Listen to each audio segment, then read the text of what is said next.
All right, guys, in this video, we're going to talk about Riemann sums, which I've somewhat addressed it in the previous video. And again, all this has to do with finding the area under the curve.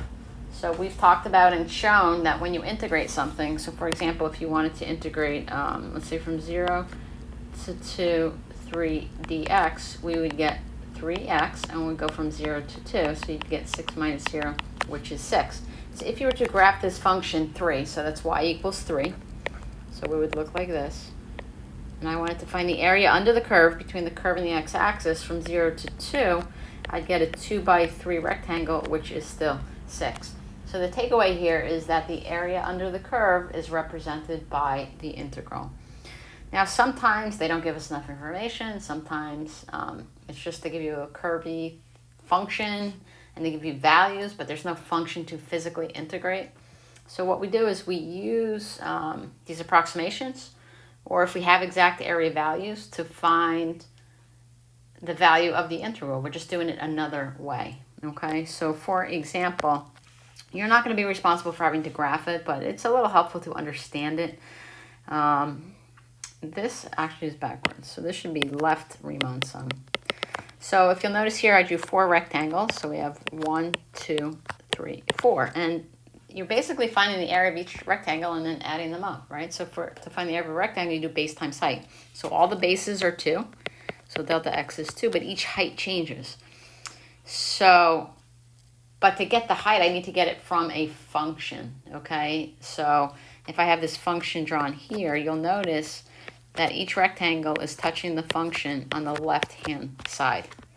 Okay, so that's the height that we're going to use. So this is what we call a left Riemann sum. This one would be a right Riemann sum, a midpoint. So this one's toughest to draw. But again, my delta x is still 2. But where it's touching the curve, I'm taking the midpoint height for each of the height values, and then we would sum it up, okay? All right, so that's really it for that. So again, I can't remember what I drew in or what was drawn here, but we got a curve. So this is touching here, here, here, here, there, there. Now these are different size rectangles, like different widths. That doesn't normally happen. Usually it is the same width, but they're telling us the area is 6, 6, 1, 5, and 10. You can sum them up, base times, so we have base, times height, base times height, base times height, base times height, base times height. And then that would allow us to find each of the areas, okay? All right, so here we've got, so they want us to draw in and to find. So let's practice this a little bit. So we have 4 rectangles. So 1, 2, 3, 4. I have 1, 2, 3, 4, 1, 2, 3, 4. So I'm using, all my delta x's are the same. I just need to get my heights, and my heights are going to change, okay? So this, you'll notice here, my rectangle's touching on the left-hand side. Okay? Then here, it's touching the curve here, there, there, there. And then here's the midpoint. This was tough to draw, so in the middle, it's touching.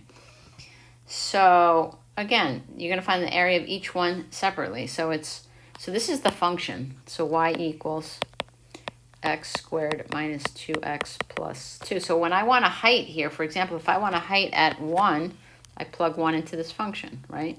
If I want a height here at 2, I plug 2 into the function. So you'll also notice here too, this is the part you need to understand. So there's 4 rectangles, so I only need 4 heights. So there's 1, 2, 3, 4, 5 numbers.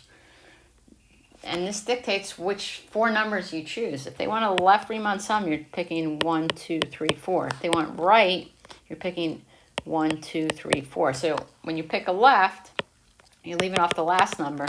When you pick a right, you're leaving off the first number. Okay, and then the midpoint is just the one between them. So I calculated, so 1/2 times 1, I plugged in. So I'm plugging the 1 into this function. Then I'm plugging the 1.5 into the function, and so forth and so on. Okay, I used half for all of them, and then I really just used my calculator for this. But again, you would do, so 1/2 times this height, then 1/2 times this one, 1/2 times that one, and so forth and so on. For the right Riemann sum, we're plugging in, and we're starting with 1.5. So it'd be 1/2, and then times the 1.5, times the 2, 2.5, and the 3. And the midpoint would be in the middle.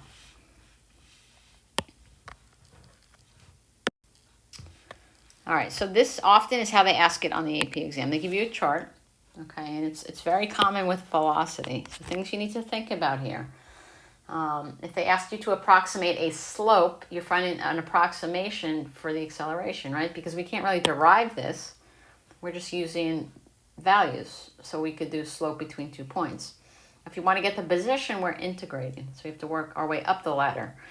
So, but again, there's no function to integrate. So in place of integration, we are using area. And in this case, we're just approximating area because we just have a value of tables. So it says use a left Riemann sum with 10 subintervals. So again, these 10 rectangles means there's going to be 11 numbers here. 1, 2, 3, 4, 5, 6, 7, 8, 9, 10, 11. One gets left off. If we're using left, the right gets left off. If I'm using right, the left gets left off, okay? Just double check your delta x's. They're not always the same. So 1, 2, 3, 4. So they're all 1, so that's good.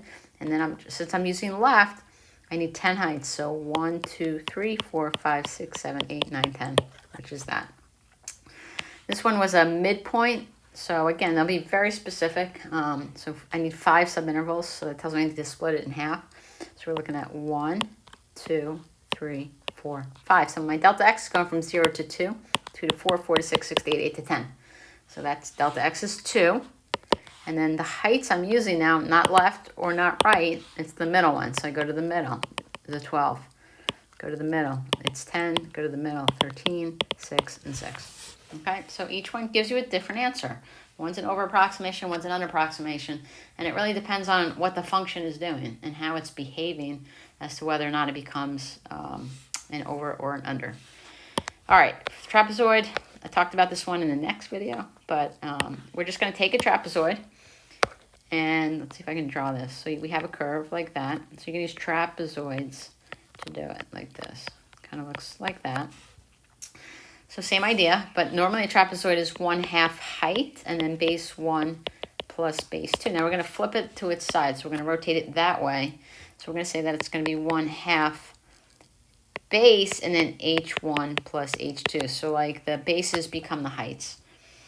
So again, the delta x is normally the same. So we have 1/2 your delta x, and then it's going to be the average. We're going to take the two bases. So this plus this. So that, and then it would be this one plus this one, and then this one plus this one. You'll notice that the middle ones get used 2 times. So you're welcome to double them as you're doing it. The 2 ones on the end only show up once. So let's do an example of a trapezoid here. Probably one of the most common on the AP exam. So it's important that you understand it. And how you want to do it is up to you. Look, if you just want to get it right, take your time. This is not difficult. This is not difficult. This is just basic geometry. So it's 1/2 your delta x. So this says in the instructions 1 to 3 for trapezoids. All right, so we're going from 1 to 3, and I made 1, 2, 3, 4 trapezoids. So I have to go in increments of 1/2. So 1, 1.5, 2, 2.5, 3. 4 trapezoids, right? Is that what I said? Yeah.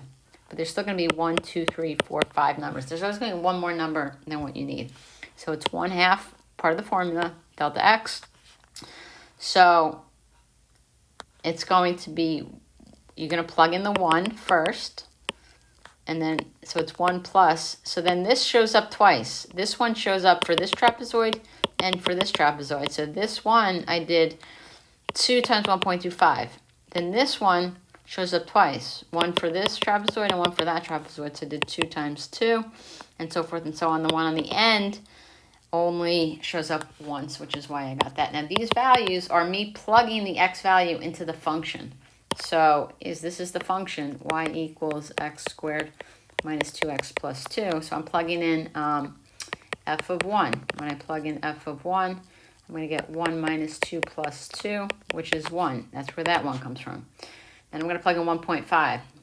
I went to a calculator from here, but what you're doing is 1.5 squared minus 2, 1.5 plus 2, which gave me, I'm assuming, the 1.25. And I doubled it because it showed up 2 times. So all these inner pieces, like this is the right side of this one, but yet it's the left side of this one. and so forth and so on. Okay, so I just hope this helped. These are two pretty simple sections, so if you missed it, not that big of a deal. But if you need some help, absolutely, please come see me. Thank you.